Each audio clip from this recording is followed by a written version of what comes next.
Hello everyone, welcome to SwitchUp. My name is Glen and this is Collector's Corner.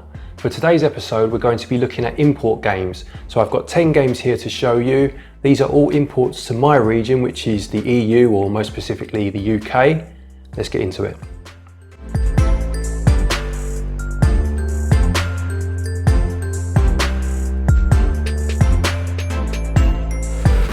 First couple of games we're going to show you, I did say 10, technically there's 12. I showed these in my last video, which was my niche games video, so I'm not going to spend too long on these, but they are imports, so that's Wild Guns Reloaded and Tiny Barbarian DX. If you want to know more about these particular games, check out episode 1 of this series. The first game I want to show you for the imports video is Cave Story. Now this is a game that probably needs no introduction. It's been around for a good long time now, started as a free to download game a long time ago. This is a Nicalis release, and that will be a very familiar theme as we go through, because apart from The Binding of Isaac, none of the other Nicalis releases have been released in the UK as of yet. So Cave Story came with some goodies, as again all of the Nicalis games do. As you can see, it came with, again, that lovely instruction booklet. They really do harken back to the NES or the Game Boy instruction booklets. Again, the game's not in there, I do keep those in a separate case. And it also came with a mini CD, which I haven't actually tried out yet, with the game's music on. In America, I think it was a GameStop exclusive, I might be wrong. It also came with a key ring. We didn't get that over here, unfortunately, but it does have some beautiful art inside as well. So that's Cave Story. The next game, again, another Nicalis release, is The End Is Nigh. I haven't played this one yet, but from what I've been told, it's very similar to Super Meat Boy, in that you have to traverse the lands and get across the levels, and you die again and again and again. Again, it comes with some little bits inside, not so much this time. I think maybe they were running out of ideas with this one. You get the instruction booklet and you get a tiny little squishy blob. I don't know what his name is in the game, I haven't played it yet. There he is though, looks quite happy about himself. So that's The End Is Nigh. And again, that box art is lovely, look at that picture. Let's get that booklet out of the way. Love the detail they put into these releases. You can really tell that the creators of The Binding of Isaac, you can see the influence on the art, very similar. Next one is actually a Japanese import. This is the Seiken Densetsu collection, which isn't localized. There's not an English option in the game. It's all in Japanese, as you would expect, being a Japanese import. It has 3 games on it, being Seiken Densetsu 1, 2 and 3. Seiken Densetsu 2 is better known as The Secret of Mana.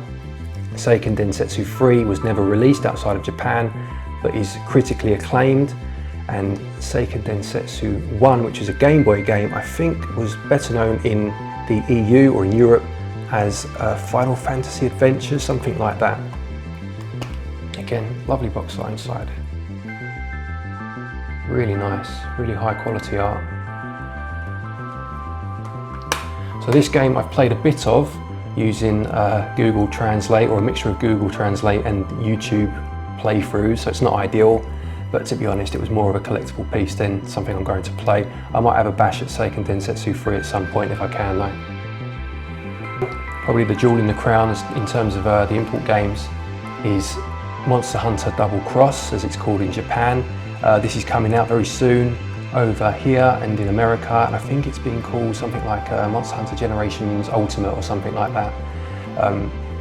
This is a game that Mark and I just couldn't wait for. We had a feeling in the back of our minds that at some point it will probably be localized and released elsewhere, but we're huge Monster Hunter fans, and we just wanted to play this game. So if you've played Monster Hunter before, and we've done, I don't know, hundreds of hours across Monster Hunter 3, 4 generations on the 3DS. If you've played them before, you can just about navigate the menus. You'd need an app of some description to try and get in touch or get to grips with the carves and the things that you pick up and know what exactly you're carving off the animals. But this is an amazing game, absolutely cracking game. Again, I love how these imports have the art inside the boxes. Really good game. When this does come out, elsewhere, I implore you to have a look into this one. Fantastic series. Next one, back to the Nicalis releases. This is Ittle Dew 2. Again, haven't played this one yet. From what I've been told, it's very similar to the old top-down Zeldas. I think this was released on the Wii U as a download, possibly other consoles as well, I'm not sure, and did quite well in terms of the critics. They all enjoyed it. It's got a really nice art style, very cartoony, and again, as you would expect, it's got those collectibles and that art again. So there's that box art, lovely and colourful, nice cartoony vibe about it.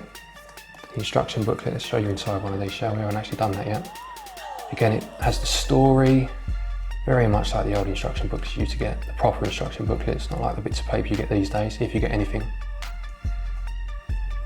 Controls, again, look at that. The items,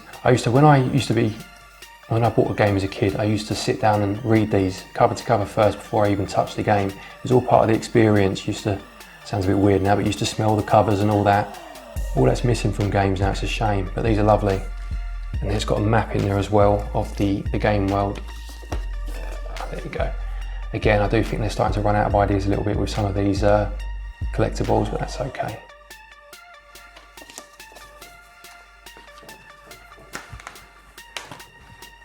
Next we have another Japanese import. This is Am Setsuna.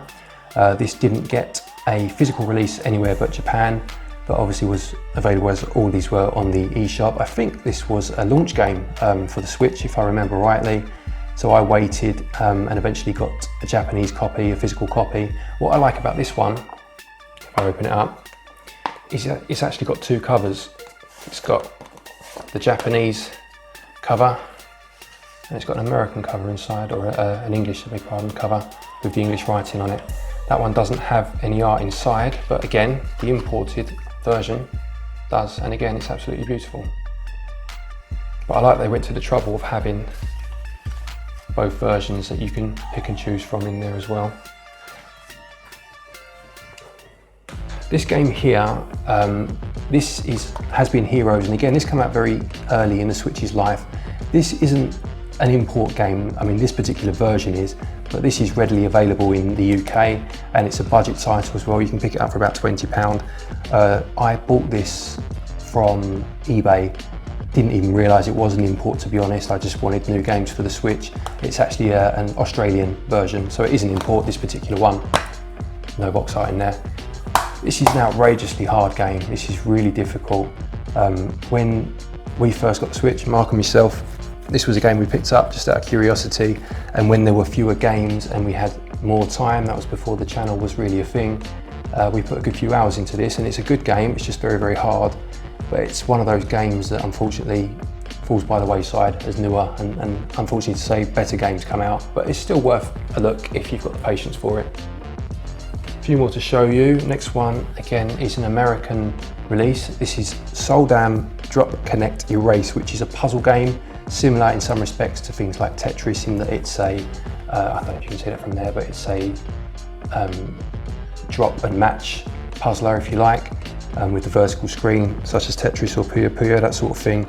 Again, you can get an EU version of this, but for some bizarre reason, when this released, the American version was about £20, and the UK version, or the EU version, was £35, and has never dropped in price since. I'm not sure why that was, very bizarre. Haven't played this one yet, I picked it up out of curiosity. I do like puzzle games, and I will get to it at some point. But again, lovely box art. That's what I like about these Switch games. They just look so clean. I really do like the images that they go for on the front. But yeah, so if you live in the UK and you're at all interested in this game, have a look for the US version, because it's cheaper for some strange reason. Next one is Resident Evil Revelations, the collection. This did not get an EU release. Capcom don't seem to like releasing their games physically in Europe for some reason, not anymore anyway. So I had to import this. Internet download required, and that's because you only actually get the first game of the two on a cart, and the other one is a download code, and it's a download that's about 25 gigabytes as well, so it takes up a good old chunk of your SD card, which is annoying.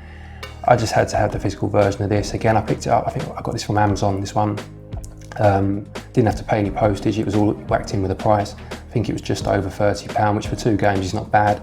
And for the time, I think on the eShop separately, they cost about that anyway. They go on sale quite regularly, so if you want them digitally, you can pick them up for decent prices if you're patient. But I did want that physical version. Again, I love the box art, very classically Resident Evil. It is a bit annoying about the download thing. I don't know why they can't just spend a bit more money and make their customers happy, but there we go.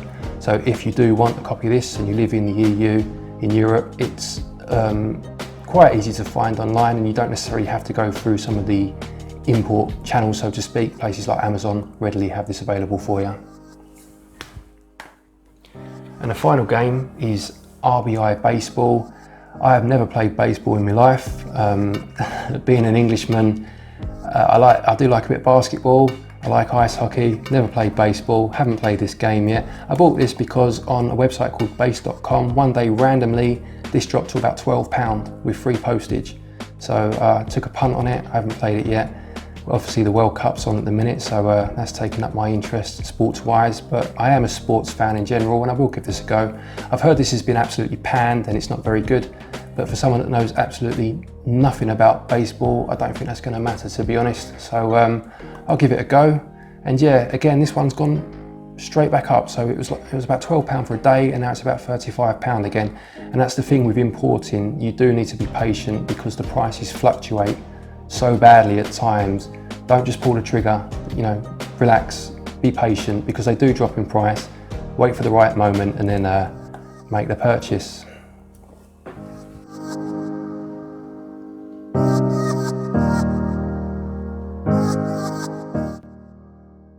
Thank you very much for watching this video. This is a series I'm really excited to be making. For the next part, I'd like to do either platform games or adventure games. So if you stick a comment below, let me know which of those 2 you'd like to see, and that will be episode 3. Just before I go, I want to draw your attention to the Switch here and the game in particular that's running. This is Punch Club, and this is a game that you can win this month if you are active in our comments section. Thank you everyone for watching, and as always, happy gaming.